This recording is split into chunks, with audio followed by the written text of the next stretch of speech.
हवा महल।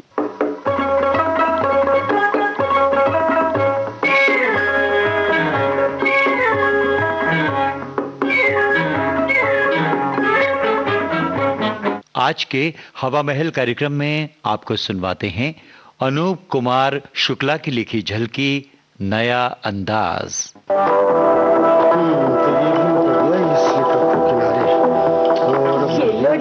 चाय और जरा सुनो तो। अब तुम्हारी सुनता रहूंगा तो अपनी प्लानिंग कब करूंगा भाई? प्लानिंग काहे की? अरे भाई मैं बात कर रहा था अपने कामों की प्लानिंग की। अच्छा। वही क्या है कि कल ही तो है अपने राजू का बर्थडे। और सुनो, अम्मा और बाबूजी को चिट्ठी लिख दी थी ना। अरे फुर्सत ही कहाँ मिली मुझे। और उन्हें अपने पोते के जन्मदिन की तारीख पता नहीं है क्या? अजी उन्हें तो अपने आप ही आना चाहिए था। हाँ, सब कुछ उन्हें ही करना चाहिए, पर तुम्हारा भी तो कुछ फर्ज बनता है। अरे हम उनसे दूर रहते हैं तो क्या? तो ये कि कभी कभार तुम्हारी ओर से भी तो जान पड़े कि तुम्हें भी बच्चे के जन्मदिन पर उसके दादा दादी के आशीर्वाद की तमन्ना है। अरे भाई, जब तुम ही नहीं कुछ सोचोगी तो बेचारा बच्चा क्या सीखेगा? जैसे आज ही सब सिखा लोगे। अरे बेकार की बातें छोड़ो और जरा मुझे सोचने दो। भूल तो नहीं गई हूँ मैं अपनी किसी फ्रेंड का नाम? शीला, पूनम। बस चिंता है तो सिर्फ अपनी सहेलियों की और उनसे मिलने वाले उपहारों की। घर वालों के आशीर्वाद मिले या न मिले। मुझे न तो सहेलियों की चिंता है और न ही सहेलियों से कोई प्यार व्यार है। अच्छा। अजी हमें तो अपना हिसाब किताब चुकता करना होता है और यही तो मौके होते हैं बस। यानी ये कि सहेलियों से उपहारों के बदले उपहार वसूलने के सिर्फ यही तो मौके होते हैं। ओह आई सी। आखिर मैं भी तो देहाती हूँ सबको कि नहीं? मम्मी आज रास्ते में मुझे गुप्ता आंटी मिली थी। अच्छा? मैंने बोल दिया आंटी मेरे बर्थडे पर बढ़िया सी प्रेजेंट लाइएगा। ठीक किया। पिछले साल की तरह नहीं। कंजूस मक्खी चूस कहीं की। साल में 4 बार दे आती उनके घर। मेरे घर एक बार भी ढंग की चीज नहीं देती। ले आई थी फुटपाथ से खरीद कर घटिया सी शर्ट। खूब सिखाओ बच्चे को, खूब ट्रेनिंग दो उसे आंटी लोगों से उपहारों में भीख मांगने की। एक हम लोगों के बचपन में हमारे जन्मदिन पर अपने बचपन की ताने मत छेड़ो। अबे चुप, खड़ा खी कर रहा है। जाओ उम्र का। चल जा बेटा जा। अजी ये तो खैर मनाओ कि राजू के दादा दादी हमेशा हमारे साथ नहीं रहते, वरना इस तरह बर्थडे भी ना मना पाते हो। अच्छा। आज राजू के दादा दादी से बहुत परहेज है और कल नौकरी करने वाली हो मैडम, तब अपने मतलब की खातिर उन दोनों को यहाँ रखने का प्लान बना रही हो। तब देखिए, ताकि तुम्हारे बच्चे तुम्हारी गृहस्थी की देखभाल हो सके, हैं? तब ये बड़े अच्छे हो जाएंगे। क्यों? अरे तब देखेंगे। मतलब की खातिर जैसा बनेगा झेलेंगे उन्हें। लेकिन आज तो झगड़ा मत करो प्लीज। ये सब पुराने की बातें। पुराने जमाने की बातें। खुद तो मॉडर्न बनने के चक्कर में बर्बाद हो ही रही हो, बच्चे को भी। मुझे क्या, तुम ही देखना, आज जो कुछ दोगी अपने बच्चे को वही कल पाओगी। बंद भी करो अपने उपदेश। ये बताओ कि क्या क्या काम हो गए? अरे भाई, आपके हुक्म के मुताबिक क्रॉकरी, सजावट, केक, खास लोगों के लिए स्पेशल नाश्ता, रोशनी, रिकॉर्डिंग, सब कुछ हो गया। Very good. अब भाई तुम अपनी सोचो। हाँ, मैंने अपने दफ्तर के अफसरों को विद फैमिली बुलाया है। अरे वो तो बुलाना ही था। पर मैंने तो अपनी सिर्फ सहेलियों को बुलाया है, उनके बच्चों के पापाओं को नहीं। को? अरे भाई, तुम्हारा वश चले तो ऐसे मौकों पर पूरे कुनबे के साथ पहुंचो। तो क्या गलत है इसमें? अरे हमेशा बढ़िया गिफ्ट ही देती हूँ मैं। फिर अगर एक टाइम पूरे कुनबे के खाने का खर्च बचा लिया तो ऐसा क्या कमाल हो गया? भाई वाह। क्या बात है भाई। कमाल की बात तो ये है कि कितना अच्छा सोचती हो तुम। अच्छा, अब ये सोचो कि इस ड्राइंग रूम में सब लोग अट तो जाएंगे ना? वैसे मेरे खास लोग तो घंटे भर पहले ही आएंगे। अब तुम्हारी सहेलियों को अरे उनकी चिंता तुम मत करो। वो लोग कौन बैठने के लिए आएंगी? वो आएंगी सिर्फ खाने के लिए। तो उनके लिए छोले भटूरे, दही बड़े और गुलाब जामुन का प्लान है। बस वही घिसा पिटा प्लान। ओहो, मतलब क्या सोचेंगी वो लोग? कुछ नहीं सोचेंगी। कभी कभी हम लोग भी तो बस चाय के साथ पकौड़ी ही खा जाते हैं। याद नहीं, पिछली बार रात भर मेरे पेट में दर्द हुआ था। अरे खाती तो जा रही थी एक के बाद एक, दनादन। हाँ, तो क्या भूखी लौटाती इस महंगाई में? जैसे तैसे प्रेजेंट भी तो दे आती हूँ, बदले में खाना ही तो मिलता है, जबकि खर्च जाता है प्रेजेंट देना। लेकिन तब तो खूब ही करके हंसते हुए कहती हो हैप्पी बर्थडे टू यू। तो मैं ही क्या, सभी तो ऐसा ही करते हैं। किसके मन में होता है असली प्यार व्यार?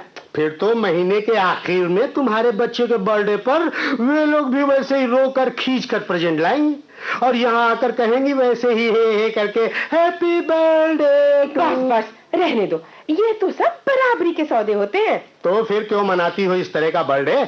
अरे भी सच तो ये है कि बच्चे से ज्यादा तुम्हारी इच्छा होती है मॉडर्न दिखने की। तो मॉडर्न दिखना कोई गुनाह है क्या डियर? जी नहीं, बिल्कुल नहीं। गुनाह तो उन तौर तरीकों को अपनाने में है जिनमें अपनी सभ्यता, अपनी परंपरा की झलक हो। ठीक है, तुम काफी हो अपनी सभ्यता और अपनी परंपराओं को निभाने के लिए। मैं तो ऐसे ही भली। हाँ अच्छा हुआ आज आपसे मुलाकात हो गई, बहुत ही मजा आया। राजू बेटे, आंटी लोगों से थैंक यू नहीं कहोगे उन अच्छे अच्छे प्रेजेंट्स के लिए? Thank you aunty, thank you aunty, thank you aunty. हाँ बेटा, और तुम्हारा भी थैंक यू। कितना अच्छा खिलाया तुमने, वो नन्हे नन्हे दही बड़े और वो रसेदार छोले, वाह मजा आ गया। चलो ओके। अच्छा राजू बेटे हम लोग चलते हैं। बाय। नमस्कार। बाय राजू। अच्छा नमस्कार। इस मिसेस वर्मा को तो छोड़ूंगी नहीं मैं एक दिन। चलो छोड़ो, लेकिन ये अच्छा हुआ सब कुछ बहुत ठीक से निपट गया। और सबसे ज्यादा खुशी की बात तो ये है कि तुम्हारे बॉस वगैरह ने खूब डट कर खाया पिया। लेकिन उससे भी ज्यादा मुझे खुशी तो इस बात की हुई कि ऐन मौके पर अम्मा और बाबूजी आ गए।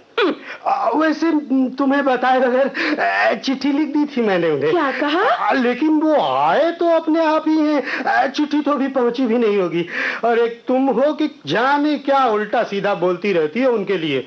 अरे भाई उन्हें मेहमानों से मिलवाया भी नहीं। अच्छा अब तुम चुप ही रहोगे कि नहीं? मैं तो चुप। बहुत मजा आता है गड़े मुर्दे उखाड़ने में। एक बात है, तुम्हारी बेचारी सहेलियां खड़ी की खड़ी ही रही। भाई ये बहुत गलत हुआ, उनकी तरफ कोई पंखा उनखा भी नहीं था। ओहो, तो तुम ही पंखा झल देते जाकर। भाई काम काज में तो ऐसा ही होता है, सभी के घर कुछ लोग खास होते हैं जिनके लिए कुछ खास इंतजाम होते हैं। तो है। अच्छा छोड़ो राजू बेटे, चलो देखते हैं क्या क्या प्रेजेंट मिले तुम्हें। हाँ जल्दी चलिए मम्मी। चलो राजू, देखें क्या लाई है आंटी लोग गिफ्ट में। आओ आओ। अरे हाँ याद आया। क्या? ये कुछ कैश है मेरे पास। लाओ। और हाँ वो अपने पड़ोस के वर्मा जी है ना, उन्होंने परसों रात के खाने की दावत दी है। अरे मम्मी आप लोग बातें छोड़िए, जल्दी से प्रेजेंट खोलिए ना। खोलते हैं बेटे खोलते हैं। हाँ लेकिन पहुंचना शाम को ही होगा। हे भगवान, फिर आई प्रेजेंट की मुसीबत। होगा उनके बेटे का जन्मदिन? नहीं भाई ऐसा तो कुछ बताया नहीं। तब तो फिर जरूर चलेंगे। अरे मुफ्त का डिनर कहाँ मिलता है?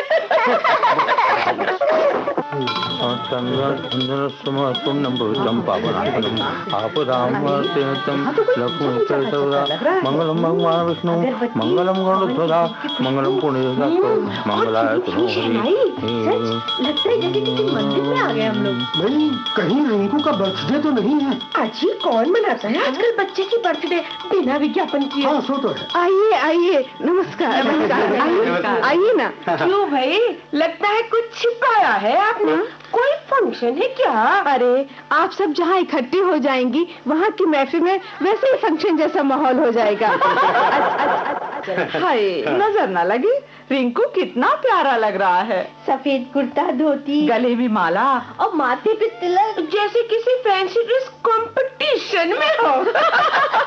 ओहो समझी, रिंकू की बर्थडे है। बर्थडे? ये यूं कहिए कि आज रिंकू की सालगिरह है। सालगिरह? जी रिंकू बेटे, आगे बढ़कर सबका आशीर्वाद लो, पाँव छुओ। आंटी प्रणाम, अंकल प्रणाम। जीते रहो बेटे, खुश रहो, खूब फलो फूलो। अरे ठीक है, इस सब की क्या जरूरत है मिसेस वर्मा? बे खूब उन्नति करो बेटे और अपने परिवार के साथ अपने देश का भी नाम ऊंचा करो। लेकिन वर्मा जी भाई ये कोई बात नहीं हुई, बच्चे का जन्मदिन और हम खाली हाथ। खाली हाथ है तो क्या भाई, हृदय से निकली हुई शुभाशीष तो आपने दे दी। अपने परिवार में तो अभी तक भगवान की दया से यही परंपरा चल रही है। यानी बच्चे की सालगिरह को एक त्योहार की तरह मनाने की। सुबह घर द्वार पवित्र करके द्वार पर आम्र पत्रों की वंदनवार, घर के भीतर कथा पूजन, हवन। फिर बच्चे को नए वस्त्र पहनाकर मंगल दीप जलाकर तिलक करते हैं। अच्छा? जी, और फिर बच्चा बड़ों का आशीर्वाद लेता है उनके पांव छूकर। बहुत अच्छा। और फिर मेहमानों के साथ हो जाता है। तो क्या रिंकू प्रेजेंट्स नहीं मांगता? और उसके दोस्त वगैरह? वो सब तो आएंगे ही, लेकिन उसे प्रेजेंट का लालच नहीं है। शुरू से उसके दादाजी ने उसे सिखाया है, बेटे जन्मदिन पर हमेशा आशीर्वाद की कामना करना, उपहार की नहीं। बड़ी बात, बहुत अच्छा। अरे ये क्या, आपकी प्लेट तो खाली हो रही है, और लीजिए, देखिए अच्छी तरह खा लीजिएगा। हाँ मिसेस शर्मा, ठंडा लीजिए। हाँ थैंक यू। और फिर चलिए ढोलक मजीरों के साथ लोक गीतों की महफिल आप सबका इंतजार कर रही है। और सुनो, यहाँ गाने वाले का भी प्रोग्राम है। जी हाँ, रिंकू के दादाजी, दादी जी, चाचा, चाची आज सभी बहुत मौज में हैं। बस आप सबकी कमी थी। अरे भाई आराम से पालथी मारकर बैठ जाइए, संकोच करने की जरूरत नहीं है, और बस शुरू हो जाइए। देखिए आप सभी को गाना होगा। हाँ ये बात है मैडम जी। तो फिर पापा जी पहले आप ही कुछ गाइए ना। अरे नहीं, तुम सब गाओ बेटे, हम सुनेंगे। नहीं दादाजी, पहले आप गाइए ना। भाई रिंकू बेटे की बात तो आज टाल नहीं सकते। तो फिर गाइए हमारे साथ आप लोग। हाँ सब लोग गाए। बधाई हो बधाई जन्मदिन की तुमको, बधाई हो बधाई जन्मदिन की तुमको, जन्मदिन तुम्हारा मिलेंगे लड्डू हमको, मिलेंगे लड्डू हमको, मिलेंगे लड्डू हमको, मिलेंगे लड्डू हमको। चलो भाई अब खा पी लिया, अब क्या यहाँ बैठे, चलो चलते हैं घर। वाकई भाई आज तो मजा आ गया। क्यों मिसेस शर्मा? अरे आप तो लगता है किसी सोच में डूबी हुई हैं। इतनी गुमसुम वहाँ भी रहे और अब भी। गुमसुम? सच पूछिए तो मन ही मन पछता रही हूँ अपनी बेवकूफी पर। क्या मतलब? यही कि हमेशा मेरे सास ससुर और श्रीमान जी की यही इच्छा रहती थी कि राजू का जन्मदिन ऐसे ही मनाया जाए, लेकिन मेरी जिद की वजह से राजू भी लालची बन गया। अरे आप ही क्या, हम सभी तो इस भेड़ चाल में शामिल हैं। आज अपने रीत रिवाज तक भूल गए हैं इस मॉडर्न बनने के चक्कर में। आज का अनुभव याद दिला गया कि जन्मदिन पर दीप जलाने की परंपरा है, जलती ज्योत बुझाने की नहीं। और सबके आशीर्वाद लेने की परंपरा है। चलिए इसी बहाने हम कुछ सीखे तो। क्यों मिसेस शर्मा? हाँ, और इसी बहाने मेरा घर भी आ गया। ठीक है, तो फिर अगले इतवार को मेरे घर। अरे नहीं, क्या हो गया तुम्हें? अभी परसों ही तो अपने राजू का। अरे वो तो बर्थडे बनाया था अंग्रेजी तारीख से, अब श्रीमान जी सालगिरह मनेगी हिंदी तिथि से, और सब कुछ वैसे ही होगा, लेकिन नो प्रेजेंट्स प्लीज। अब अगले साल ही कीजिएगा नई शुरुआत। अरे नहीं जी, शुभ काम में देर कैसी? क्यों जी? हाँ क्यों नहीं, बिल्कुल। चलिए ये भी खूब रही, फिर एक दिन बीतेगा नई ताजगी के साथ। हाँ, लेकिन भूले बिसरे ढोलक गीत भी याद करके आइएगा। अरे वो तो अभी से याद आने लगे। कलियों पे छाई है बहार, बधाई होवे, कलियों पे छाई है बहार, बधाई होवे, पहली बधाई होवे परम पिता को, जिसने रचा है ये संसार, बधाई होवे, जिसने रचा है ये संसार, बधाई होवे। तो ये थी अनूप कुमार शुक्ला की लिखी झलकी नया अंदाज। निर्देशन किया जयदेव शर्मा कमल ने। आकाशवाणी के लखनऊ केंद्र की प्रस्तुति अभी आपने सुनी।